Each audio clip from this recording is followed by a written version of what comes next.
Bismillahirrahmanirrahim. Assalamualaikum warahmatullahi wabarakatuh. Kemarin kita sudah bahas bagaimana caranya memandikan jenazah, dan sekarang kita bahas kewajiban umat Islam yang selanjutnya, yaitu mengkafani jenazah. Nah, setelah dimandikan, jenazah selanjutnya dikafani. Pembelian kain kafan diambilkan dari uang semet sendiri. Pastilah yang namanya manusia meninggal, dia pasti punya harta sedikitnya minimal untuk memberi kain kafannya, lain yang warisan, tapi minimal yang keperluan dia sendiri ketika dia meninggal, walaupun itu harus dibelikan oleh orang lain termasuk pihak keluarga ya. Apabila tidak ada, pak udah geus teu ieu pisan, geus digawe, geus kolot teh malahan macenna dia tenaga ku budakna, geus budakna. Apabila tidak ada orang yang selama ini menghidupinya, ya berarti anak-anaknya biasana yang memberikan kain kafan itu. Jika ia tidak mampu, keneh ku budakna, boleh diambilkan dari uang kas masjid atau RT RW atau yang lainnya secara sah. Maksudnya secara sah di sini yang tidak keberatan, siapapun boleh. Siapapun boleh, asalkan dia ridho, ya, asalkan dia ridho, bukan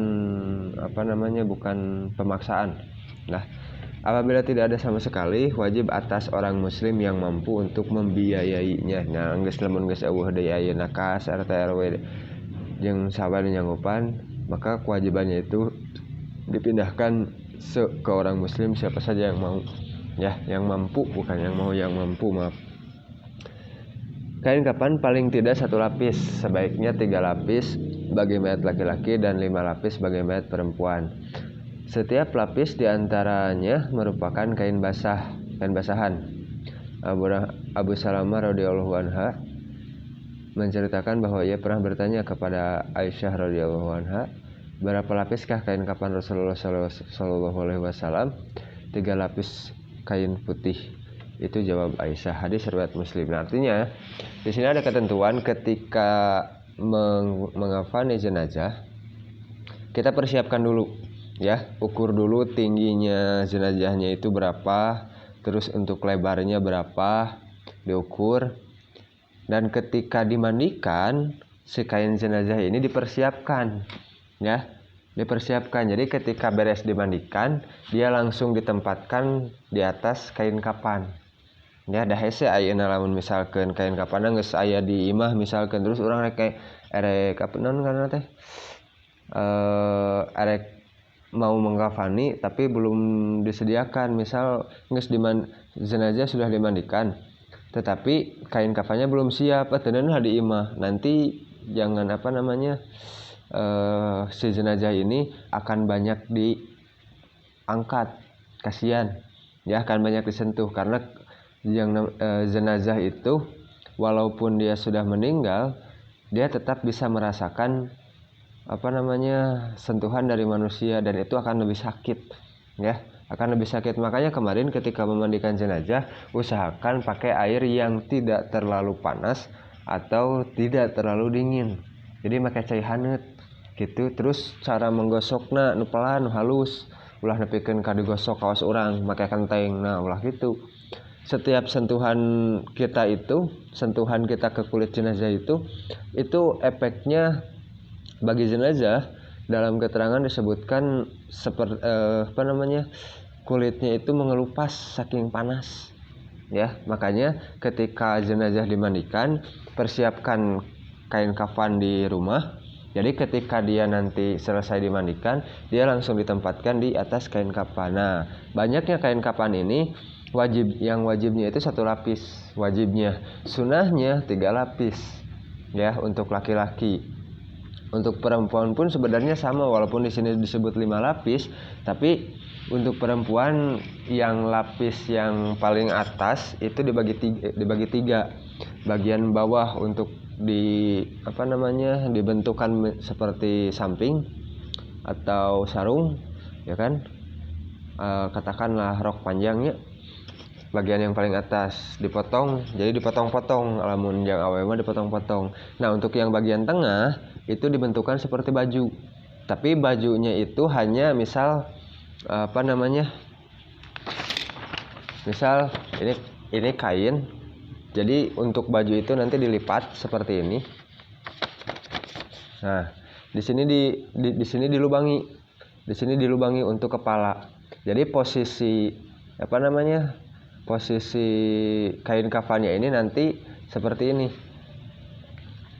Nah, ketika nanti jenazahnya ditempatkan, dia tempatkan di atas, kepalanya berarti otomatis di sini di yang lubang tadi, ya. Ketika sudah ditempatkan jenazahnya, ini kain ditutup ke bagian atas. Nah, ini jadi posisinya, jadi maksudnya dibentukkan baju untuk perempuan itu bukan berarti harus dijahit, bukan berarti harus dikancingan, diseletingan, bukan seperti itu. Tapi maksudnya dibajukan tadi seperti ini, cukup dilubangi saja di bagian ini, terus nanti ketika jenazah ada sudah dimandikan, dia ditempatkan di atas, terus di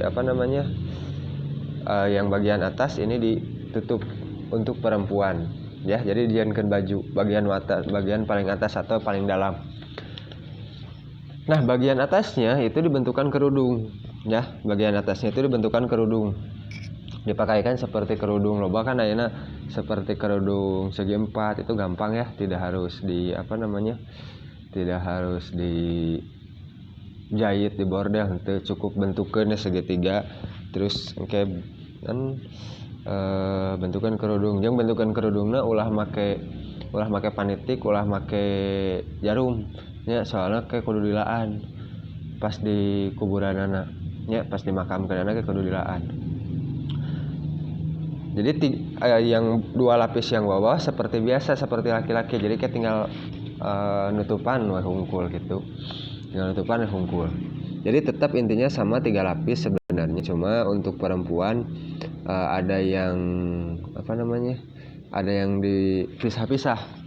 Yang paling dalam itu dibentukan posisi posisi rok, posisi baju, posisi kerudung. Cara membungkusnya adalah hamparkan kain kafan helai demi helai dengan menaburkan kapur barus pada tiap lapisnya. Salapis kapur barusan, hamparkan di salapis kapur barusan deh gitu. Kemudian si mayat diletakkan di atasnya. Nah, ini diletakkan di atasnya ini tepat sesudah dimandikan. Jadi henteu loba diangkat, ya, henteu loba diangkat. Kemudian si mayat diletakkan di atasnya. Kedua tangannya dilipat di atas dada dengan tangan kanan di atas tangan kiri, ya. Seperti sholat, ya, seperti sholat, posisi orang sholat sama seperti itu. Mengafani pun tidak boleh asal-asalan. Ya, ini teman asal-asalan. Apabila kalian mengafani mayat saudara kalian, kafanilah sebaik-baiknya. Justru, nah di sini maksud dengan sebaik-baiknya itu awas sentuhannya entong nepikeun kadidatkeun ke nalianana ulah nalian naon ngaranna teh? Ulah tali paten, ya. Kalau bisa mentak panjangan tali pocongna teh, supaya karena nanti ketika dikubur itu harus dilepas, si talinya itu harus dilepas, tidak boleh ada yang terpasang, ya, harus dilepas. Tapi lamun misalkan Pak kumaha lamun teu kalaan nah jadi pocong gentayangan kau si mumun moal, ya. Eta mah mitos misteri nu atos-atos, jadi non kan teh mitos warga plus 62 eta mah moal. Cuma kewajibannya seperti itu, ya, kewajiban seperti itu. Ketika dikuburkan tali pocongnya harus dilepas, jeung tong dibawa tali pocongna teh antep di dinya, nu penting dilaan gitu, ya. Kita lanjut. Udah. Jadi untuk mengkafani hanya seperti itu intinya. Karena nanti jadi proses memberikan simpul atau pas nalianana itu diusahakan posisinya di sebelah kiri, jenazah, ya. Jadi pas nalian teh tadi geus ditiungan nu lapis kahiji mun awewe ditiungan bajukeun di dieun samping, terus nu kaduana seperti laki-laki, kadua katilu sama saja seperti laki-laki. Terus nanti pada saat mengikat posisi ikatan, posisi simpulnya itu usahakan sebelah kiri, Kenapa sebelah kiri? Karena nanti di dalam kubur si jenazah, si mayat akan diletakkan menghadap kiblat. Kalau posisi simpulnya di sebelah kiri, otomatis nanti ketika dia di dalam kubur menghadap kiblat, ini posisinya jadi sebelah kiri, ini posisinya jadi di atas. Jadi memudahkan untuk yang menguburkan untuk melepas tali ikatan ini. Seperti itu. Ya, jangan sampai nanti nalianana di mana we nyimpulkeunana teh, jangan sampai seperti itu.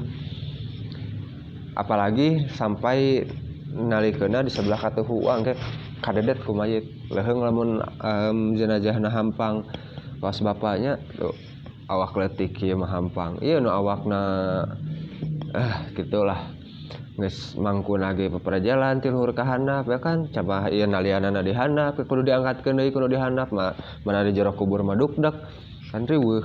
Nah jadi seperti itu yang harus diperhatikan ya, yang harus diperhatikan. Nah kita langsung masuk ke untuk menyolati jenazah. Untuk mensolati jenazah di sini mungkin agak panjang. Oh iya agak panjang, kita bahas minggu depan saja, ya, supaya tidak terlalu lama. Jadi untuk hari ini hanya mengkafani jenazah saja. Untuk tugasnya Bapak ingin apa ya? Bapak ingin kalian mempraktikkan ini ya, mempraktekkan minimalnya nepikeun ka naon ngaranna teh, nepikeun ka mungkus mayit lah ya, nepikeun ka mungkus mayit. Terus tapi lu kumaha nya tugasna hese si ayeuna mah hese loba alasan pangbangna lamun dititah kerja kelompok wah ka mana we engke teh bebeja ka kolotna bebeja ka kolotna mah kerja kelompok tapi engke inditna ka mana we hareamna teh kitu lah ada dititah kerja kelompok posisi BDR kieu teh. Jadi untuk tugasnya kalian jawab pertanyaan aja lah biar gampang. Nah tadi sebutkan saja berapa lapis kain kapan untuk laki-laki dan berapa lapis kain kapan untuk perempuan. Tadi sudah dibahas ya. Itu saja yang bisa Bapak sampaikan. Sekian wabillahi taufiq wal hidayah. Assalamualaikum warahmatullahi wabarakatuh.